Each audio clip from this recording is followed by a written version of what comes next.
Buenas tardes, mis queridos alumnos.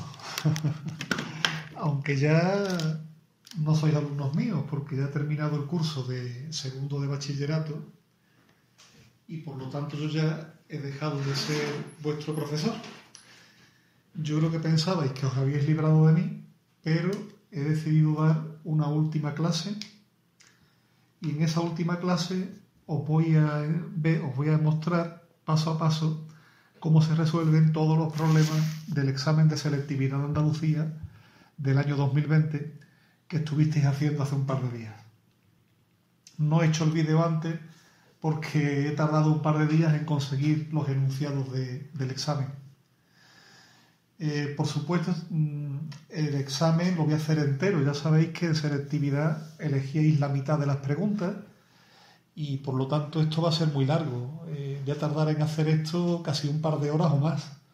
Así que no lo voy a hacer todo en un solo vídeo, sino que lo iré haciendo en 2 o 3 vídeos que subiré a la red y os daré los enlaces para que si queréis podáis verlos.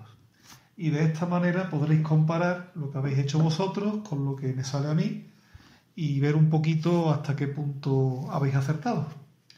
Yo voy a hacer todas las preguntas en orden, ¿vale? Y nada, que un saludo a todos y empezamos.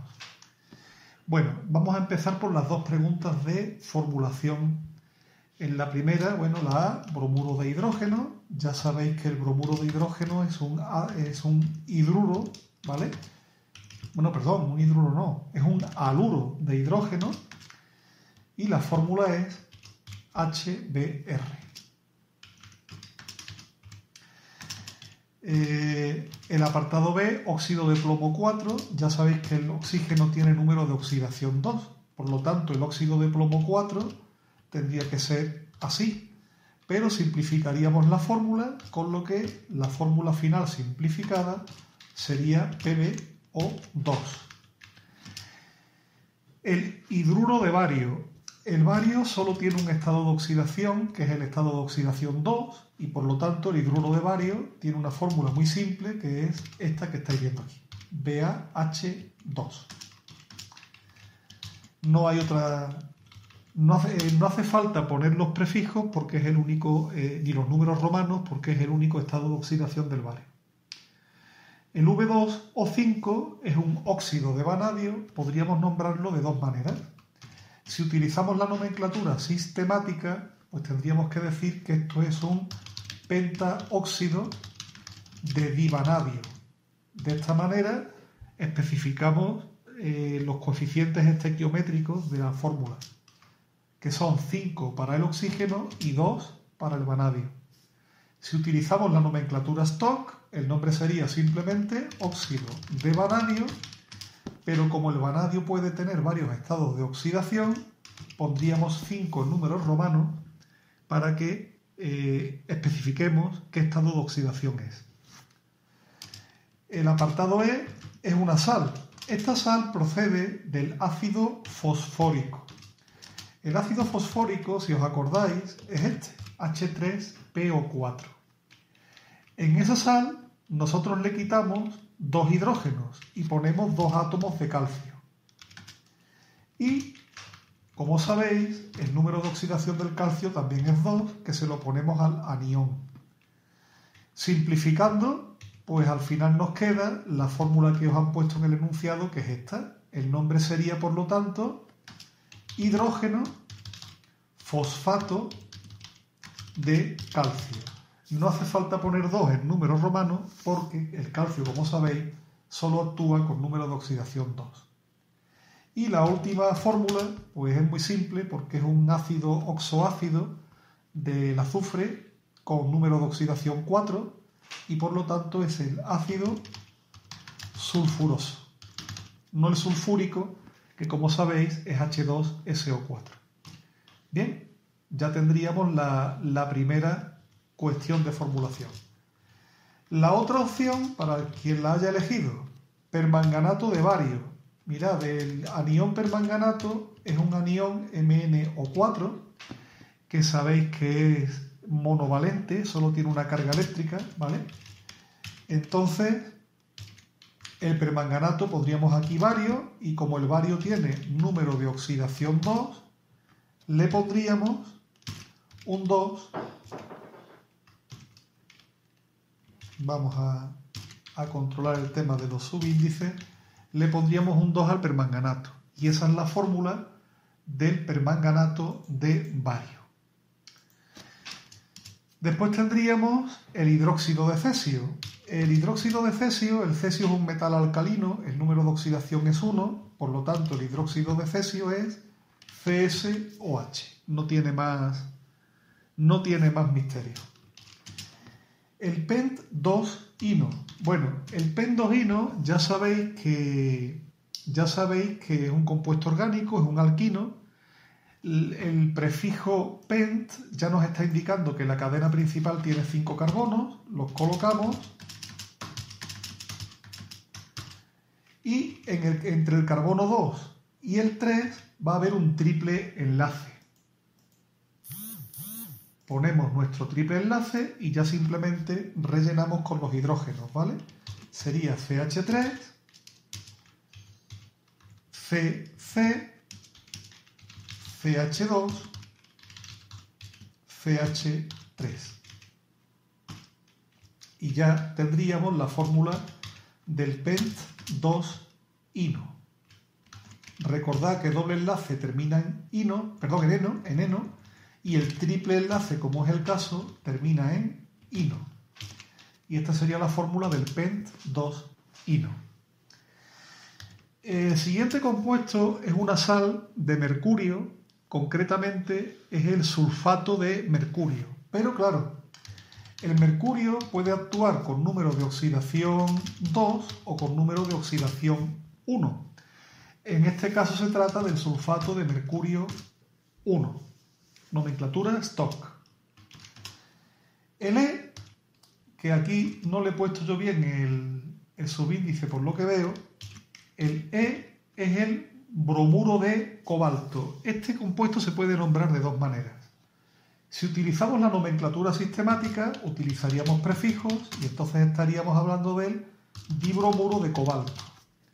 Si utilizamos la nomenclatura Stock, habrá que poner bromuro de cobalto y con números romanos pondríamos el estado de oxidación del cobalto, que en este caso sería 2. Porque hay dos posibilidades. El cobalto también a veces actúa con estado de oxidación 3 y entonces podría haber un bromuro de cobalto 3 que sería un tribromuro de cobalto.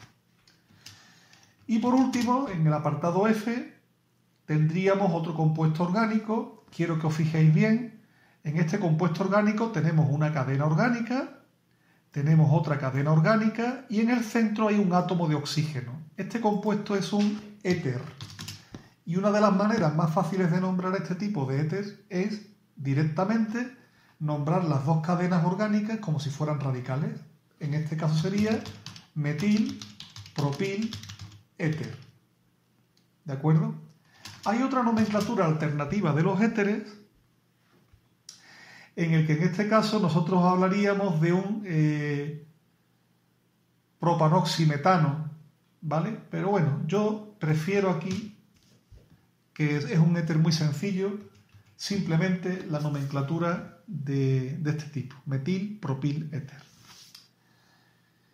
Bien, ya hemos terminado las dos cuestiones de formulación y entramos en el apartado B, que son las cuestiones teóricas, ¿no? Por decirlo de alguna forma. Mirad, en la cuestión teórica 1 estamos hablando de modelos atómicos.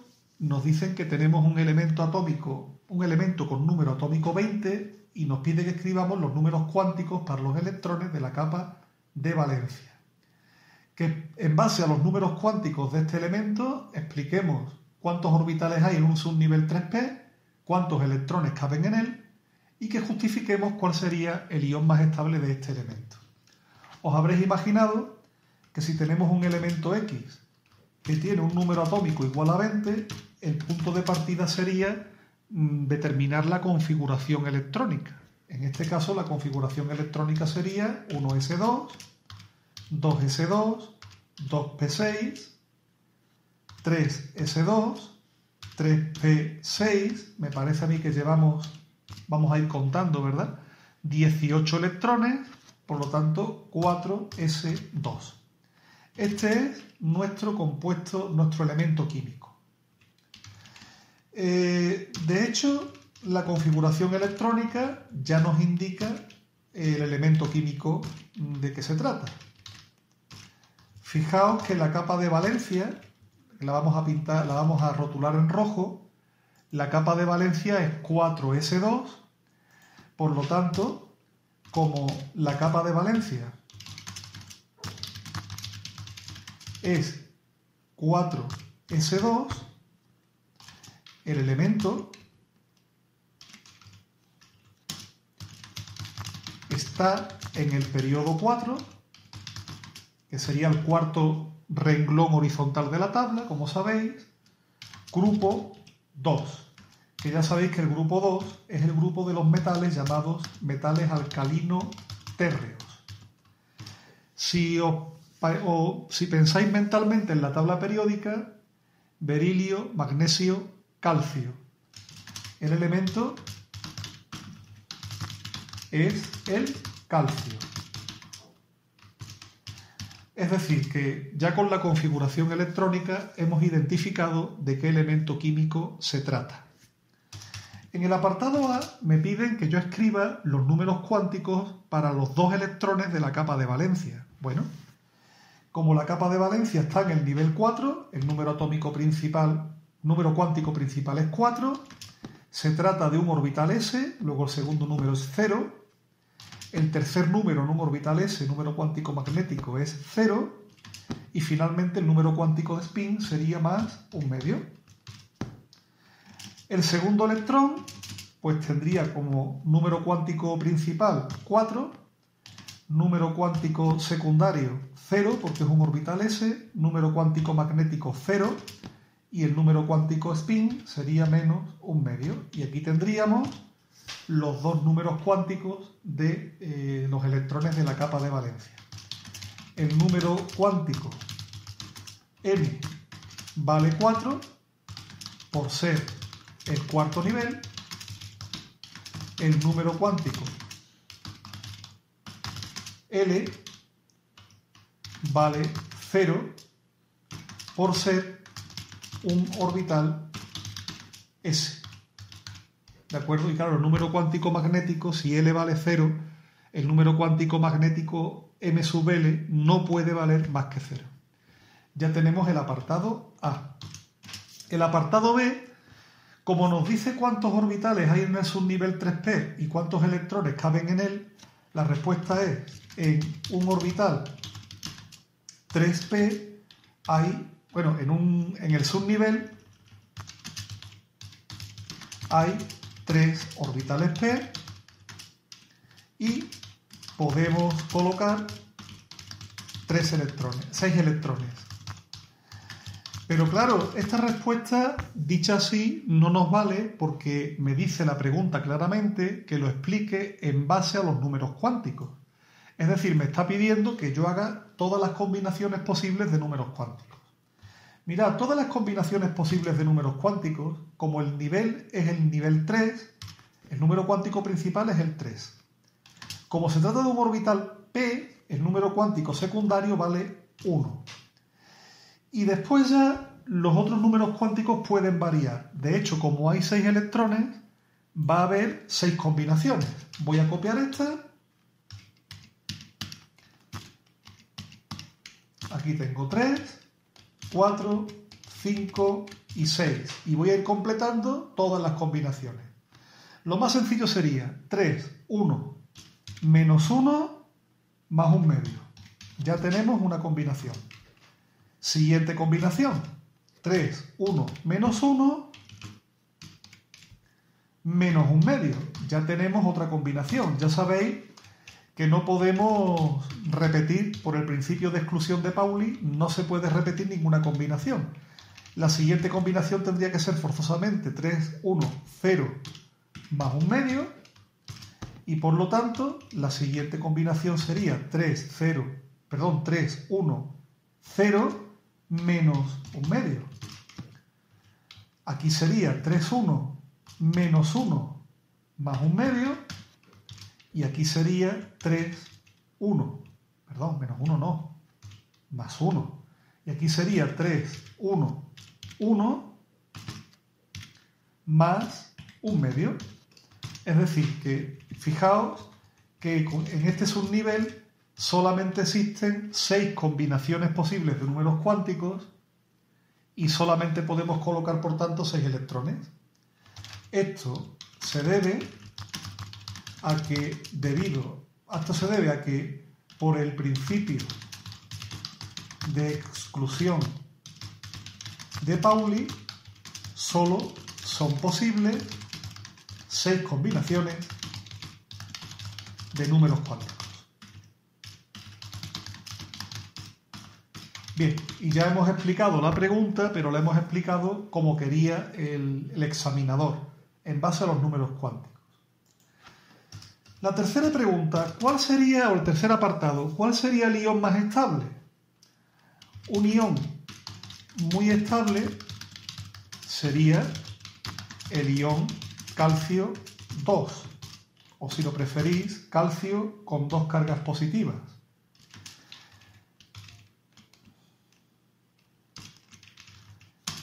Ya que este ion tiene una configuración electrónica idéntica a la de un gas noble, con 8 electrones en su última capa. De hecho, la configuración electrónica del ion calcio es esta. La configuración electrónica del ion calcio con 2 cargas positivas sería esta, que como podéis ver se parece mucho no se parece mucho, es idéntica a la del gas noble argón, que es el número atómico 18 en la tabla periódica. Ya tendríamos la pregunta B1. Vamos a hablar de la pregunta B2, que es una serie de cuestiones teóricas sobre el equilibrio químico. La pregunta, para un equilibrio químico, K sub P nunca puede ser más pequeña que K sub C. Eso es falso. Pero claro, ya sabéis que en estas preguntas no vale decir verdadero o falso, hay que decir por qué. Mirad, como sabemos, K sub P es igual a K sub C multiplicado por RT, por R por T,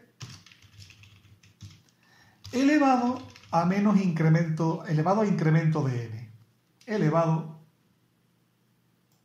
a delta de n. Esta sería la expresión matemática que relaciona la constante de equilibrio de las concentraciones y la constante de equilibrio de presiones.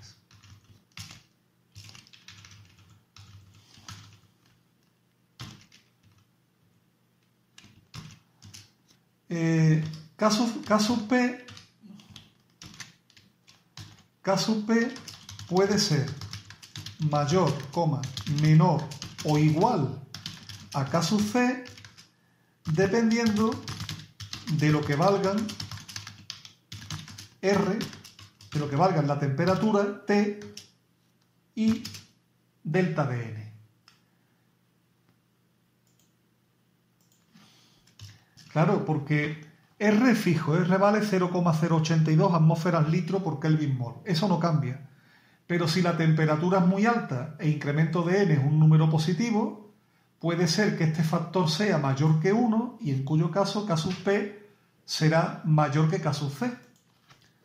Si vamos a poner esto. Control C, Control V. Si RT por elevado todo eso, elevado incremento de N, es mayor que 1, K sub P será mayor que K sub C. Pero si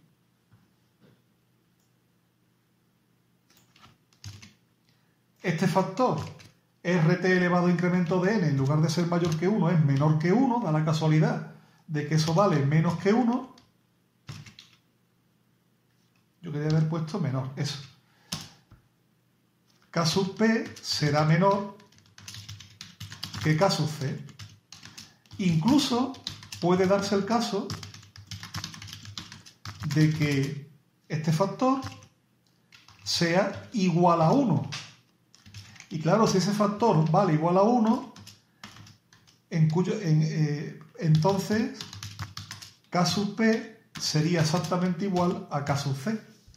Por lo tanto, es falso que K sub P no pueda ser más pequeña que K sub C. La segunda pregunta. Para aumentar la concentración de dióxido de nitrógeno en este equilibrio, en el equilibrio este, tendremos que calentar el sistema. Para resolver esta cuestión, aplicamos el principio, esto ya lo conoceréis, de Le Chatelier. Según este principio, en una reacción endotérmica, porque fijaos que esta reacción tiene un incremento de entalpía positivo, en una reacción endotérmica como es esta,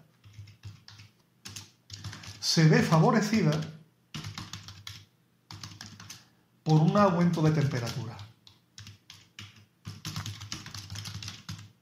Es decir, si calentamos, favorecemos la reacción endotérmica. Si calentamos, el equilibrio se desplazará hacia la derecha y aumentaremos la concentración de NO2. Por lo tanto, la solución aquí sería verdadero. Yo lo he explicado aquí más breve. Recordad que esto lo discutimos muchísimo en clase, hicimos varios ejemplos, incluso durante el periodo de confinamiento, y vimos que en una reacción endotérmica es como si el calor fuera un reactivo de la reacción, porque tenemos que aportar calor. Si aportamos más calor, el sistema trata de reaccionar eliminando calor. ¿Cómo eliminamos calor? Yendo hacia la derecha. Y por lo tanto aumentando la producción de dióxido de nitrógeno. Finalmente, el apartado C de esta cuestión me dice que un incremento de la presión en el equilibrio aumenta la presión del metano gaseoso. Fijaos, para resolver esta cuestión, no sé si esto os va a sorprender mucho, para resolver esta cuestión aplicamos el principio de Le Chatelier. Un aumento de la presión desplaza el equilibrio hacia una menor concentración de gas. Pero en esta reacción hay igual número de moles de gas en reactivos y productos. Aquí, incremento de n, el incremento de n que hablábamos en el apartado 1, ¿verdad? En el apartado A, incremento de n vale 0, porque sería igual a 2 moles de gas de los productos menos 2 moles de gas de los reactivos. Fijaos, vuelvo un momentito al apartado A, un momentito. Si incremento de n vale 0, RT elevado a 0 es igual a 1, y aquí K sub P es igual a K sub C. Esta sería una reacción en la que K sub C y K sub P valdrían lo mismo. Fijaos, en la izquierda tengo 2 moles de gas, que son los 2 moles de agua, y en el lado derecho tengo 1 más 1, 2 moles de gas. ¿De acuerdo? Los moles de carbono no cuentan porque aquí el carbono está en fase sólida. Por lo tanto, un incremento de presión no altera el equilibrio. Es decir, que en este caso el apartado C era falso. Por lo tanto, ya tendríamos el apartado B2, Estamos acercándonos a la media hora de vídeo, vamos a seguir resolviendo las cuestiones teóricas. Vamos a ver que el vídeo dure como mucho 1 hora. Cortaremos cuando lleguemos a 1 hora de vídeo y haremos una segunda parte, ¿vale? Para aquellos que aguanten esta primera. La cuestión teórica B3 es una cuestión teórica muy típica del tema de enlace covalente. Es tan típica que estas dos moléculas que aparecen en el ejercicio las hemos estudiado, no unas moléculas parecidas, insisto, estas mismas dos moléculas las hemos estudiado en clase y las tenéis en los apuntes de clase que os fotocopié. La molécula de amoníaco y la de dicloruro de berilio. Mirad, para no perder mucho tiempo, como las estructuras de Lewis de estas moléculas son muy simples, pues directamente las voy a plasmar, ¿vale? Voy a dibujarlas con el programa, con la aplicación Paint de Windows, aunque sea una aplicación muy simple, pero bueno, me va a servir, ¿vale? Mirad, la molécula de amoníaco. Vamos a empezar por la molécula de amoníaco. Tendríamos un átomo de nitrógeno, ¿vale? Y tendríamos 3 hidrógenos alrededor. Así que vamos a escribir también los hidrógenos. Yo voy a poner, por ejemplo, un hidrógeno abajo. Y, lógicamente, otros 2 hidrógenos que los voy a poner en los laterales. Vamos a copiar el hidrógeno, ponemos otro aquí en este lateral, ¿vale? Y vamos a poner otro hidrógeno que lo ponemos en este lateral.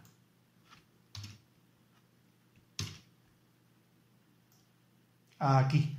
Ya sabéis que la configuración electrónica del hidrógeno es 1s1, con lo que los hidrógenos tienen un electrón externo, ¿vale? Un electrón externo. Vamos a pintar los electrones del hidrógeno, por ejemplo, en color rojo, 1, 1 y 1. Y los electrones del nitrógeno, el nitrógeno tiene una configuración electrónica 1s2, 2s2, 2p3. El nitrógeno tiene 5 electrones externos. Vamos a pintarlos en color azul, por ejemplo. 1, 2, 3, 4 y 5. Como podéis ver, esta es la estructura de Lewis de la molécula de amoníaco, ¿de acuerdo? Y en la estructura de Lewis de la molécula de amoníaco vemos qué tipo de molécula es. El nitrógeno tiene 3 enlaces covalentes y un par de electrones solitarios. La molécula de dicloruro de berilio, que está en el límite casi entre enlace iónico y enlace covalente, porque estaríamos ya hablando de un compuesto que casi es iónico. Bueno, pues en la molécula de dicloruro de berilio, vamos a escribirla, el berilio ocuparía en la posición central y tendríamos 2 átomos de cloro a los lados. Un átomo de cloro aquí y el otro aquí. Ya sabéis que la configuración electrónica del átomo de berilio termina en S2, es 1s2, 2s2. Luego el átomo de berilio tiene 2 electrones, voy a pintarlos en azul, un electrón aquí y otro electrón aquí. Y cada átomo de cloro tiene 7 electrones externos, 7 electrones. Uno aquí, 1, 2, 3, 4, 5 y 6. Ya veis que cumple la regla del octeto y el otro átomo de cloro pues exactamente igual. 1, 2, 3, 4, 5, 6 y 7. Y esta sería la estructura de la molécula de berilio. Fijaos que en la molécula de berilio los átomos de cloro sí cumplen la regla del octeto, mientras que el átomo de berilio no llega a alcanzar la regla del octeto. Es de los átomos que se quedan un poquito por debajo. Vamos a escribir las estructuras de Lewis de las dos moléculas en nuestro examen. Vamos a ver. Las estructuras de Lewis de estas dos moléculas son las siguientes. Y aquí pues vamos a escribir las estructuras de Lewis de las dos moléculas que nos han planteado, ¿vale? Bien. Geometría molecular. En el caso del amoníaco, pues la fórmula VSEPR sería AX3E1, porque tiene una pareja de electrones solitarios. Corresponde a una geometría de pirámide trigonal. ¿De acuerdo? AX3E1 es una geometría de pirámide trigonal. En el caso del dicloruro de berilio, bueno, vamos a poner la nomenclatura de Stokes. En el caso del cloruro de berilio, como solo tiene un número de oxidación 2, pues no hace falta poner cloruro de berilio 2. En el cloruro de berilio, la fórmula sería en AX2E0. Corresponde a una geometría lineal. ¿De acuerdo? Apartado B, hibridación. De acuerdo con la geometría de ambas moléculas, la hibridación en el amoníaco es del tipo sp3. ¿Por qué sp3? Porque fijaos que aquí la suma de los pares electrónicos, 3 de enlace y uno solitario, es 4. Los 4 pares electrónicos están dirigidos a los vértices de un tetraedro, lo que pasa que 3 de ellos forman enlace compartiendo electrones con los hidrógenos, y el cuarto vértice del tetraedro ocuparía los 2 electrones solitarios. En el cloruro de berilio, que es una geometría lineal con una fórmula con 2 pares electrónicos, la hibridación es sp. ¿De acuerdo? Y ya tendríamos la geometría de las dos moléculas. Y para terminar, nos queda una tercera cuestión, que es que razonemos si las moléculas son polares. En el amoníaco, la distribución de los pares de electrones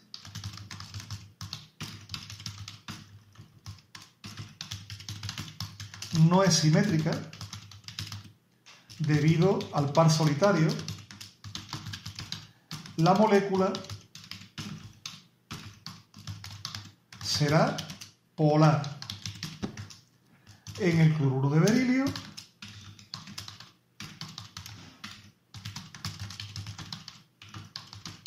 la molécula es simétrica,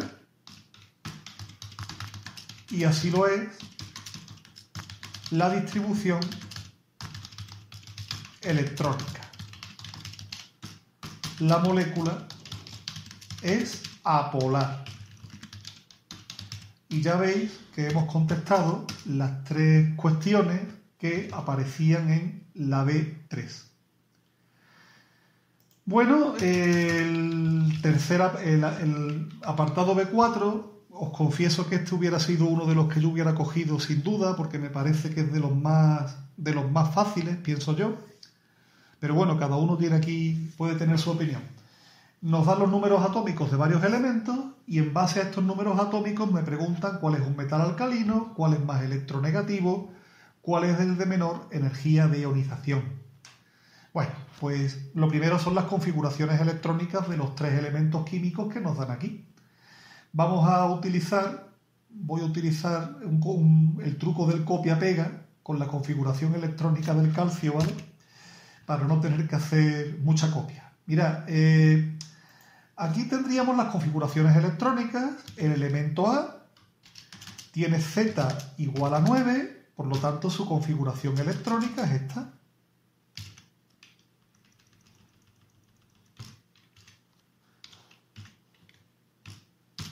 Esa es la configuración electrónica de ese elemento químico, del elemento químico A. 1s2, 2s2, 2p5. Este elemento tiene la configuración típica de un halógeno. Se trata del flúor. Es el flúor. Fijaos que todos los halógenos terminan en P5. Esto es lo característico de los halógenos. El apartado B, el elemento B es Z igual a 17, ¿vale? Z igual a 17. Bueno, pues vamos allá. Z igual a 17, que si no me equivoco sería esta configuración electrónica. Vamos a contar, 2 y 2, 4, 4 y 6 son 10, 17, 17 es otro halógeno, en este caso es el cloro. Fijaos esta terminación característica en P5. Tanto en el flúor como en el cloro terminan en P5. El flúor está en el periodo 2 de la tabla, el cloro está en el periodo 3. No hace falta identificar los elementos químicos porque el problema no nos lo pide, ¿no? Pero a mí me gusta identificarlos porque me ayuda a mí también a trabajar. El elemento químico C, con un número atómico 19, pues tendría esta otra configuración electrónica.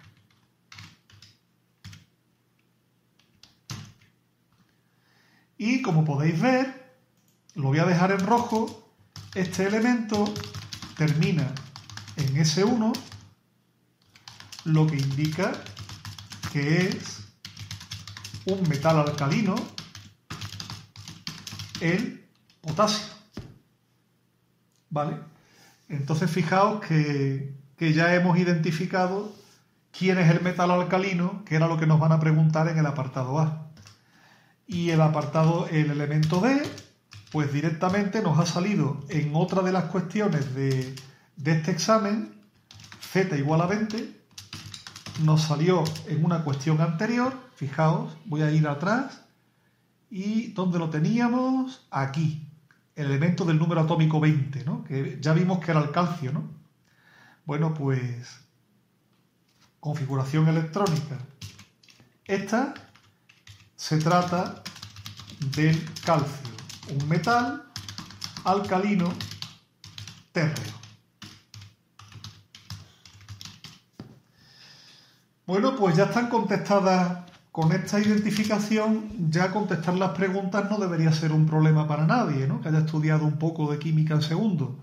¿Cuál de ellos es un metal alcalino? El elemento C. ¿Cómo indica su configuración electrónica?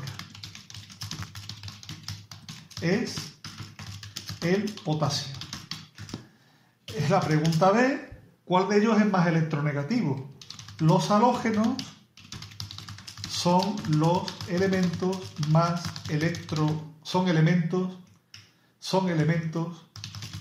muy electronegativos. De ellos, el flúor es el más electronegativo de la tabla periódica. Así que el más electronegativo es el A, el flúor. Y apartado C me preguntaba cuál es el de menor energía de ionización. De los 4 elementos propuestos, el potasio es el que tiene su electrón externo menos atraído por el núcleo por su menor carga nuclear efectiva.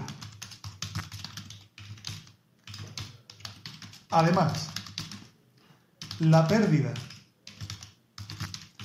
del electrón externo da origen al catión, al ion positivo, potasio más, cuya configuración electrónica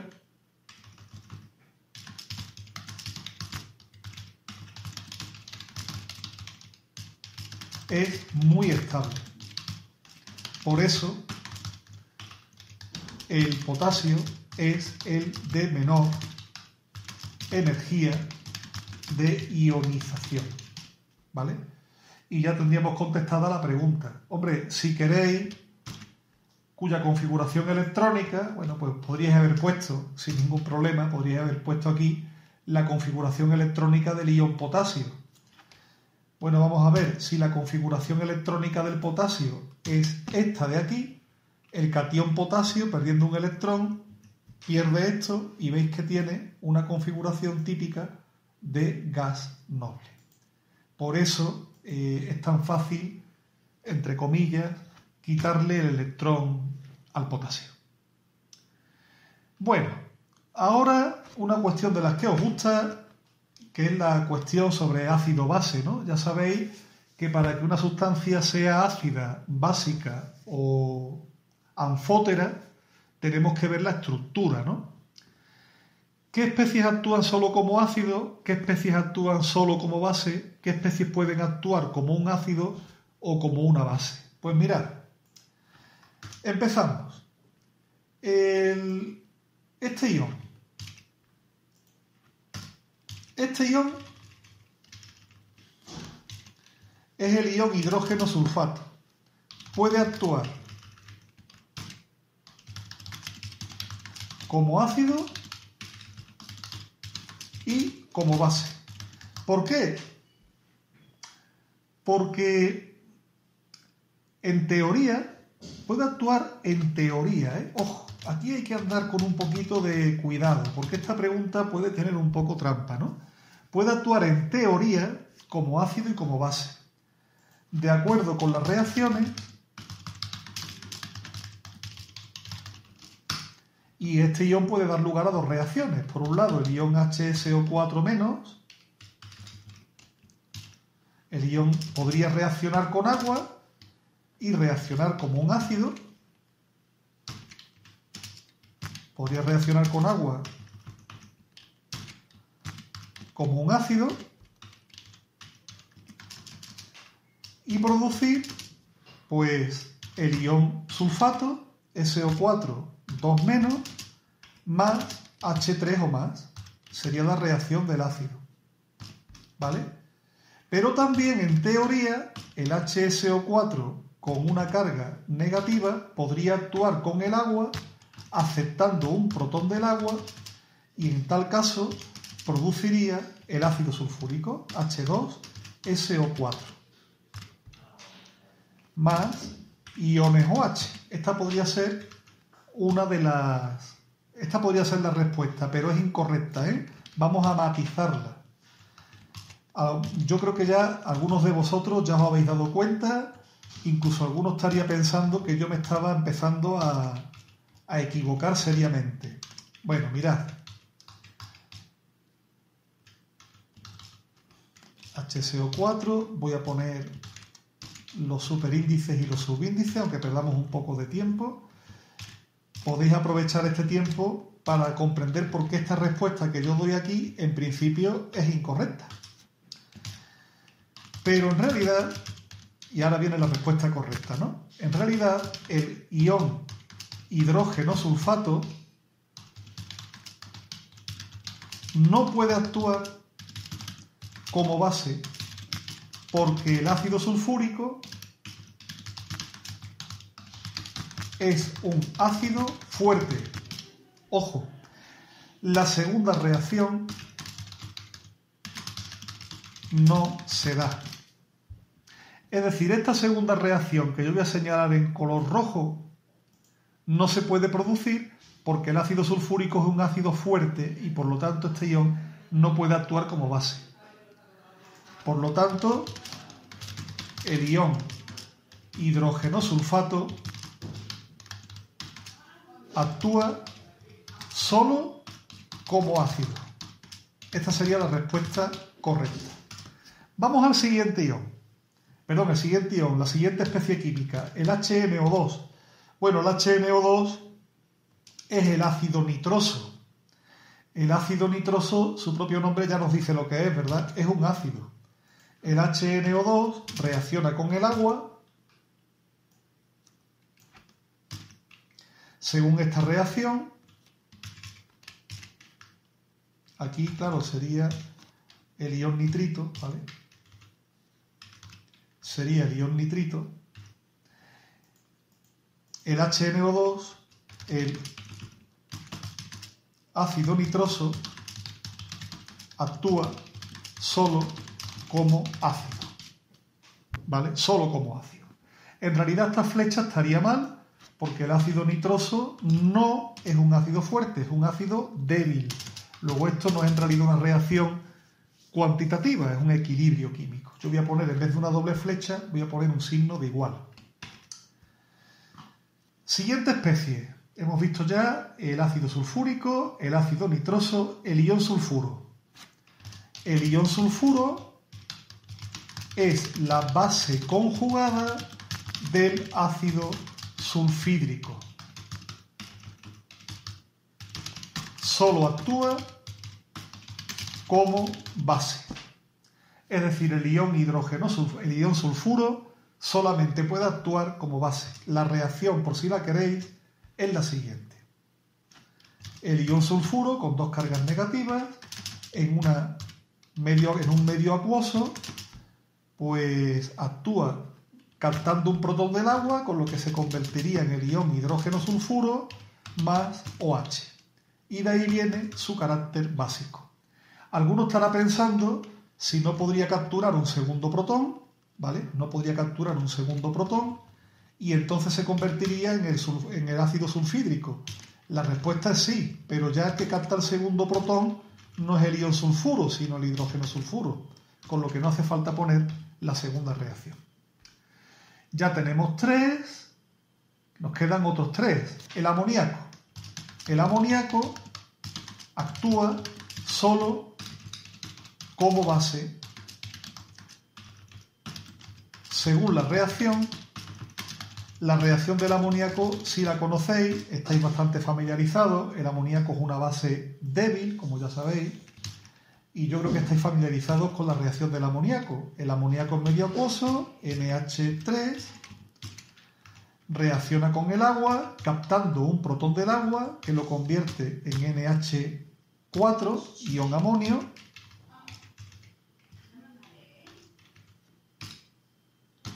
y OH. Esta sería la reacción del amoníaco. El agua, creo que es la siguiente especie que me preguntan. El agua es anfótera. Puede actuar como base y como ácido. Por ejemplo, en estas mismas reacciones, como hemos visto en las reacciones anteriores. Por ejemplo, en presencia de ácido nitroso, el agua actúa como base. En presencia del amoníaco, actúa como ácido. Fijaos, en el caso del ácido nitroso, el agua le acepta un protón al ácido, con lo que está actuando como una base, y aquí con el amoníaco le está dando un protón al amoníaco y actúa como ácido, ¿vale? Y el ion H3 o más solo puede actuar como ácido. De hecho, es el ácido por antonomasia. Y ya hemos contestado esta pregunta que, como habéis visto, tenía una parte un poco compleja, que era la del ion hidrógeno sulfato, que te puede hacer pensar que se trata de una sustancia anfótera, pero que no es así por el carácter fuerte del ácido sulfúrico, que hace que el hidrógeno sulfato como base sea tan débil que en la práctica no se puede comportar como tal. Bueno, yo creo que esta ha sido, no lo sé si coincidís con mi apreciación, yo creo que ha sido la cuestión más complicada que hemos tenido que hacer. Creo que estaréis de acuerdo conmigo, ¿no? El apartado B6 y ya entraríamos en el último apartado de cuestiones teóricas del examen. Vamos a hacer el último que hagamos en este vídeo porque ya estamos alcanzando la hora. Tenemos lo siguiente. Dado el compuesto CH3, CHOH, CH2 justifique si tiene un isómero de cadena, escriba la reacción de deshidratación y razone si presenta isomería óptica. Muy bien, en el caso A, el compuesto, bueno, vamos a decir primero qué compuesto orgánico es. El compuesto es vamos a ver, tiene 1, 2, 3, 4 y 5 carbonos. El pentán 2, ol, porque tiene un grupo hidroxilo en el carbono 2, es un alcohol. Bueno, pues el compuesto es el pentán 2, ol. A, ¿tiene isómeros de cadena? Sí. Podemos tener un alcohol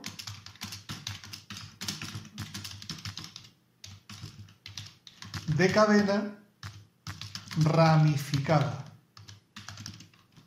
Ese sería un isómero de cadena. Ese alcohol sería, a ver si yo lo puedo escribir bien, CH3, CHOH, CH, CH3, y aquí tendríamos otro grupo CH3 actuando como rama. Aquí, justo aquí. Bueno, pues este compuesto que acabo de escribir es un isómero de cadena porque este es un alcohol ramificado, mientras que el otro era un alcohol de tipo lineal, ¿vale? El isómero de cadena es el bután, bueno, el 3-metil bután 2-ol, ¿de acuerdo? El 3-metil bután 2-ol. Este sería un ejemplo de un isómero de cadena, en este caso, de este alcohol. No es el único, ¿vale? Porque si este grupo metilo lo lleváramos aquí, pues ya tendríamos otro alcohol todavía más ramificado, que probablemente sería el dimetilpropanol. Pero con uno que encontremos ya es suficiente, no nos vamos a complicar y arriesgarnos a cometer un error. La deshidratación de un alcohol, deshidratación, ¿vale? Qué bien, ¿no? Deshidratación de un alcohol, perdón, que me estoy yendo. La deshidratación de un alcohol es una reacción de eliminación.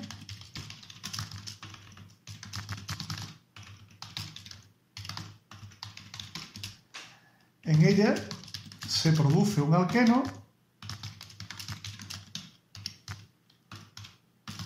y posiblemente se pueda aplicar la regla de Zaitsev. ¿Vale? En este caso, yo tendría este alcohol, el pentán 2-ol, y en presencia de un medio deshidratante, como puede ser ácido, ¿no? Por ejemplo, ácido, en presencia de un ácido y de calor, se produciría una reacción de deshidratación que daría lugar a un alqueno. ¿Qué alqueno se produciría aquí? Bueno, se produciría, aplicando la regla de Zaitsev, se produciría el alqueno más sustituido posible, es decir, el producto mayoritario sería el doble enlace entre el carbono 2 y el 3, con lo que el alqueno mayoritario sería CH3, CH, doble enlace, CH, enlace simple, CH2, CH3. Es decir, el producto mayoritario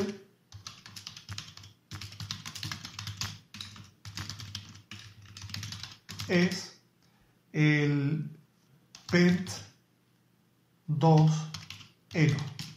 ¿Vale? Ese sería el producto mayoritario aplicando la regla de Zaitsev.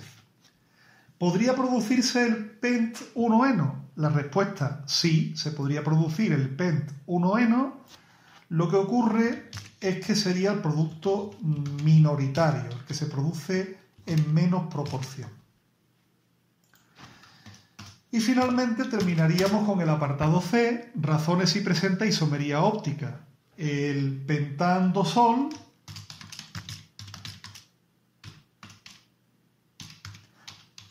tiene un carbono asimétrico en C2, por lo tanto, sí presenta isomería óptica. En este caso, el carbono asimétrico, si ponemos aquí la fórmula del pentan-2-ol, pues vamos a marcar el carbono asimétrico y para marcarlo simplemente lo voy a separar un poquito de los otros, ¿vale? Y le voy a poner aquí, lo voy a poner pues de otro color. Eso en selectividad no lo podéis hacer, no tenéis lápices de colores, pero se puede poner con asterisco. Es este carbono que veis aquí. Este es el carbono asimétrico. ¿Por qué es un carbono asimétrico? Porque está unido por un enlace a un grupo metilo, por otro enlace al hidrógeno, por otro enlace al OH y el resto al H2, al propilo, CH2, CH2, CH3. Es más, se me ocurre poner esto para que lo veáis todavía más claro.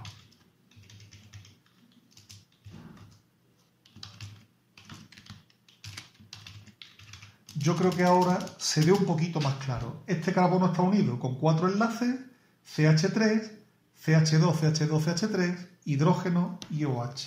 Es un carbono asimétrico, por lo tanto habrá 2 enantiómeros. El pentandosol presenta isomería óptica y tendrá 2 enantiómeros, que es como se llaman también los isómeros ópticos. Pues bueno, hemos llegado prácticamente a la hora de vídeo. Yo lo voy a parar aquí y vamos a hacer un segundo vídeo que también durará más o menos 1 hora. Puede incluso que haya que hacer 3 vídeos porque los problemas son un poco más largos de las cuestiones y haremos los problemas numéricos. Pues un saludo.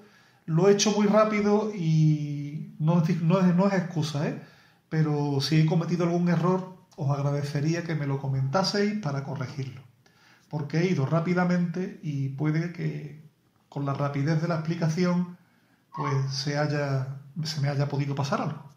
Un saludo y en el próximo vídeo los problemas.